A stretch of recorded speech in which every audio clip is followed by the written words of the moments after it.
Pour ceux qui ne me connaissent pas, moi je suis Yves Frenette, je suis hygiéniste de l'environnement. Mon travail consiste à réaliser les études environnementales dans les bâtiments, en fait dans les logements plus précisément, où il y a un signalement. Je vous dirais que ce que j'observe, c'est que l'augmentation des plaintes provient surtout de signalements de médecins. Donc, les gens finissent à l'hôpital et une fois qu'ils sont rendus à l'hôpital, effectivement, certains médecins, pas tous, soupçonnent fortement qu'ils sont exposés à un environnement qui est malsain. Et de là, on me demande d'aller procéder à une évaluation environnementale de leur milieu. Pour faire ça, écoutez, j'ai quand même une banque d'instruments intéressants. Entre autres, un détecteur de moteur que vous voyez. Ça, c'est un petit appareil qui nous permet de déterminer le pourcentage d'humidité qu'il y a dans les matériaux. Il faut comprendre une chose. Moi, ce que je recherche dans un bâtiment, c'est surtout la présence d'humidité. Pourquoi? Parce qu'on sait que lorsque dans un bâtiment, vous avez déjà une chaleur intéressante pour les moisissures, vous avez déjà beaucoup de matériaux que les moisissures peuvent attaquer, donc le bois, les cartons, etc. Donc finalement, tout ce qui manque dans un bâtiment, c'est l'eau. À partir du moment que l'eau s'infiltre dans un bâtiment, et ça, je n'y peux rien, c'est ce qui se produit, la moisissure va commencer à croître. Donc c'est une réaction inexorable. Okay? Donc, à partir qu'on a ces trois conditions-là, la moisissure commence à pousser et éventuellement, les gens commencent à avoir des problèmes de santé. Donc, comme je vous dis, moi, ce que je recherche, c'est l'humidité présente dans les matériaux. Et j'utilise également, dans certaines occasions, un petit appareil comme ça pour échantillonner les moisissures dans l'air. Il faut comprendre que l'échantillonnage de moisissures, on n'en fait pas de façon systématique parce que avec une bonne inspection visuelle et thermographique et détecteur de moteur, souvent on est capable de déterminer si le bâtiment il est vraiment à risque d'avoir une croissance fongique intérieure. Pour ce qui est de l'échantillonnage de moisissures, on le fait dans certaines circonstances. Par exemple, si les gens sont malades puis nous on trouve pas d'indice que l'environnement serait responsable de leurs problèmes, à ce moment-là on va le faire. Et également, lorsqu'il y a contestation, les gens ne nous croient pas, malgré une inspection où Donc, si ça prend absolument une preuve hors de tout doute raisonnable, il faut donc procéder à un échantillonnage de moisissure. Là, ce midi, je vais vous présenter deux cas. Le premier cas, c'est le cas typique, c'est-à-dire c'est des bâtiments, ça n'a pas l'air des tout dit. Réellement, quand on regarde ça vite de l'extérieur, ça n'a pas l'air du tout un tout dit. Même, je vous dirais que probablement que certains d'entre vous habitent ce genre de bâtiment-là. Et écoutez, la moisissure est pas visible. Si on n'a pas d'équipement spécialisé, on ne peut pas savoir que le bâtiment est très contaminé. Donc, je vais vous présenter deux cas. Le deuxième cas, c'est un cas pathétique que je vais vous parler par la suite, où lui, par contre, il est dans une autre extrémité. OK, on continue. Donc, c'est le premier cas, comme je vous dis, un bâtiment typique. On passe devant, bon, ça a l'air vraiment à la moyenne de ce qu'on voit à Montréal, généralement. On remarque quand même un peu l'efflorescence en dessous des balcons. Le côté, regardez, quand même, c'est pas si mal. Même chose.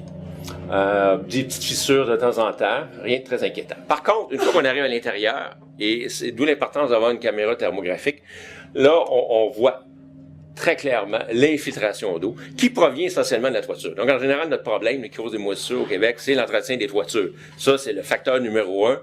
Les gens ont tendance à ne pas réparer et entretenir leur toiture. Alors, à partir du moment que l'eau s'infiltre, là, ici, on le voit très clairement, on a évidemment toute anomalie confirmée avec le détecteur de moteur, là, votre eau va se répandre. C'est-à-dire qu'elle commence par rentrer directement par le toit, elle va couler après ça jusqu'au mur, et ensuite, l'eau va longer tout le long des murs du bâtiment.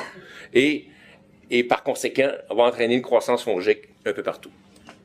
Donc, c'est confirmé, comme je vous dis, ça, c'est la même photo que je viens de vous montrer. On voit que le détecteur de moteur, qu'effectivement, c'est de l'humidité, c'est pas un pont thermique, c'est pas autre chose. Et on se promène dans l'appartement, ou dans les appartements, Un autre cas, j'en suis certain, c'est un autre cas. Il va attendre, celui-là. OK, donc où est-ce que j'étais rendu? OK. Donc, en tout cas, on va continuer parce que j'en ai beaucoup à vous montrer. Donc, on se promène et, encore une fois, je ne remercierai jamais assez le département de m'avoir procuré une caméra thermique parce que sans cet appareil-là, on ne pourra pas faire son travail. Ça nous sauve énormément de temps parce qu'on ne pourrait pas passer toutes les surfaces d'un mur avec le détecteur de moteur. Vous pouvez vous imaginer que ça prendrait un temps fou puis on finirait pas. Alors, de cette façon-là, on voit exactement où est-ce que l'eau s'infiltre. On va le confirmer et, comme encore là, et ça nous permet également, c'est un instrument intéressant pour démontrer aux gens qui doutent quand même, aux propriétaires, aux inspecteurs à acquis de droit, qu'il y a effectivement un problème. Donc ça, c'est important de présenter un rapport qui présente beaucoup de photos, parce que les gens, le texte, souvent, ça les intéresse beaucoup moins. Enfin, ceux qui sont pas habitués à lire des trucs scientifiques. Donc, c'est pour ça que l'importance de mettre beaucoup de photos de ce type-là dans un rapport est essentielle. Parce que ce rapport-là est utilisé, on va souvent aussi devant un juge, devant la régie du bâtiment, ainsi de suite. Donc, on n'a pas affaire à des spécialistes. Donc, il faut présenter l'information pour qu'elle soit la plus accessible possible. Donc, encore d'autres photos. Comme vous voyez, écoutez, c'est vraiment, à l'œil nu, on ne voit absolument rien. Je peux défier quiconque d'être capable de voir des infiltrations d'eau comme ça, à l'œil nu, c'est absolument impossible. Mais avec la caméra thermique, on y arrive.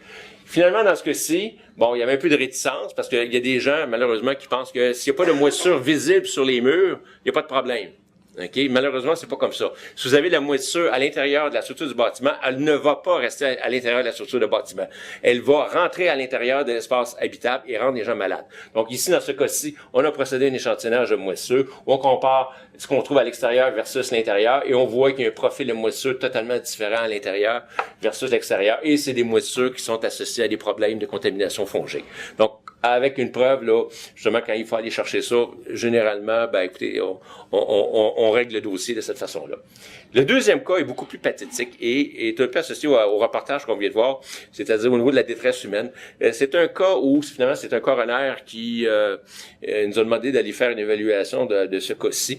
C'est un pauvre monsieur qui a été retrouvé décédé dans son bain 2 mois après sa mort.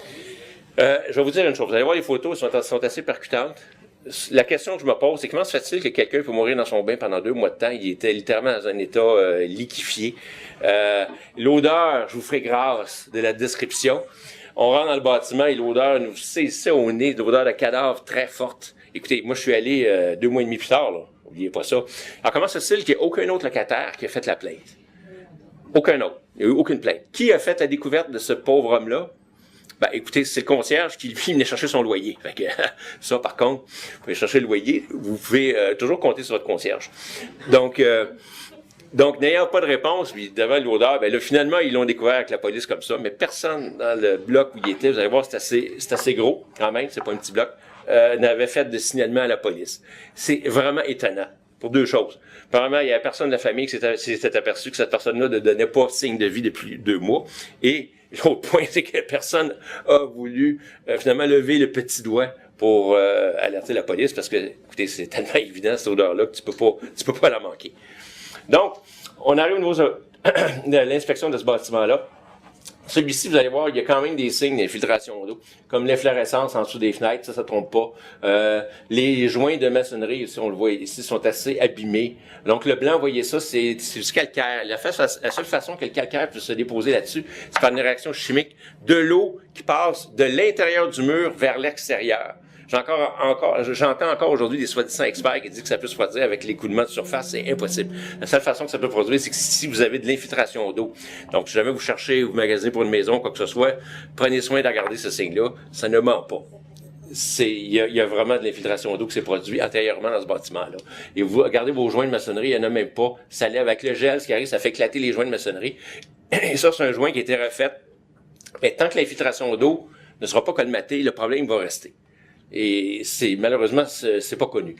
Et c'est ce qui entraîne, une fois que votre structure de bâtiment est soumise à de l'infiltration d'eau répétitive, alors ça va avoir un impact au niveau structural. La structure de votre bâtiment va commencer à se faire attaquer, et là, votre fondation on va avoir des fissures, on va voir aussi, ça c'est l'efflorescence, on a une coulisse d'eau à l'intérieur du mur qu'on voit très bien, avec le blanc qu'on voit ici, qui se produit le long du mur. Et regardez ici, le crépi finit par se décoller. Donc, un bâtiment qui était certainement très attaqué avant la mort, avant le décès de cette personne-là. OK, là, je vais vous montrer des photos. C'est sûr que c'est pas ce qu'on retrouve habituellement. C'est un cas que je pourrais classer comme extrême, parce qu'évidemment, lorsque vous avez de l'eau du bain qui continue à couler pendant 2 mois de temps, alors ce que ça a entraîné, c'est que c'est une hyper-humidification de l'appartement, et de sorte que à cause du niveau d'humidité élevé, les moisissures ont pu développer sur la partie visible. Mais généralement, je vous dis, les moisissures que vous voyez là poussent généralement à l'intérieur de la structure. C'est la même chose, les mêmes couleurs, le même pattern, ça va pousser à l'intérieur du mur. Sauf que là, on a la chance de les voir comme il faut. Et c'est pour ça que je tiens à vous les montrer. Vous allez voir ça, c'est assez spectaculaire. Donc, dans ce cas-là, on a quand même procédé à l'évaluation avec la caméra thermique et le détecteur de moteur qui nous confirmait qu'il y avait effectivement de l'infiltration d'eau active. Encore là, partout. Ça, c'est même dans un mur intérieur. Donc, ça coulait énormément à l'intérieur. Surtout les plafonds, les murs. Donc, tout ça ici, c'est des moisissures. Et c'était confirmé avec le détecteur de moteur que c'était effectivement une infiltration d'eau active. Et là, la moisissure s'est vraiment mis à pousser partout. Donc, à grandeur du salon, à grandeur des surfaces, vous voyez ça ici, il y en a vraiment... vraiment, là, c'est un festival. Mais ça, là, on la voit, en fait, mais absolument, vous la voyez pas. Vous allez avoir exactement la même chose, mais de l'autre côté du gypse. De sorte qu'on a le sentiment qu'il n'y a pas de problème. Non, il se passe exactement la même chose, habituellement, mais on le voit pas. Donc, vous allez voir, il y a quand même un certain côté artistique à ces photos-là, je dois l'admettre. Il y a une poésie dans les couleurs. Ah oui, vraiment, là, c'est... on peut pas se tromper. L'eau a coulé dans le bain, tout en Oui, 2 mois de temps. C'est ça, l'eau. Oh, oui, c'est ça, ça a entraîné une grosse humidité, une humidité énorme. L'appartement qui est en dessous. Oui, Non, mais l'eau, le surplus d'eau tombait dans le renvoi. Ainsi qu'une partie de la personne, parce que au bout de 2 mois, c'est de l'eau chaude en plus. Donc, c'est pas évident. Donc, je vous montre encore une fois rapidement ce qu'on a pu observer partout. Et en terminant, je vous dirais, le problème qui me trouble un peu, c'est qu'on est appelé régulièrement, semaine après semaine, pour des cas où je vois des jeunes enfants de 6 mois, ok, là-dedans. Et regardez ici, au bout, qu'est-ce qu'on voit? C'est encore la moisissure qui pousse là. Et ça, c'est comme un iceberg, la moisissure. Quand on voit ça, la partie visible, dites-vous bien que l'intérieur au complet est littéralement rempli de moisissure. Et les médecins qui traitaient ces enfants-là, il y avait dans un bloc, il y avait 2 appartements au sol, 6 mois, 2 enfants de 6 mois qui avaient des gros problèmes respiratoires. Ça part mal dans la vie, là. Tu sais, t'as 6 mois là, t'es exposé à cet environnement-là. Bonne chance. Qu'est-ce qui fait que la moisissure, c'est un gros problème, c'est que ça coûte énormément de sous. Décontaminer un bâtiment, il faut faire des ouvertures, il faut souvent changer tous les matériaux contaminés à l'intérieur. Donc, c'est ce qui fait que ça pousse un certain frein. Il y a des conséquences économiques vraiment importantes. C'est ce qui fait qu'il faut travailler fort pour que les choses avancent.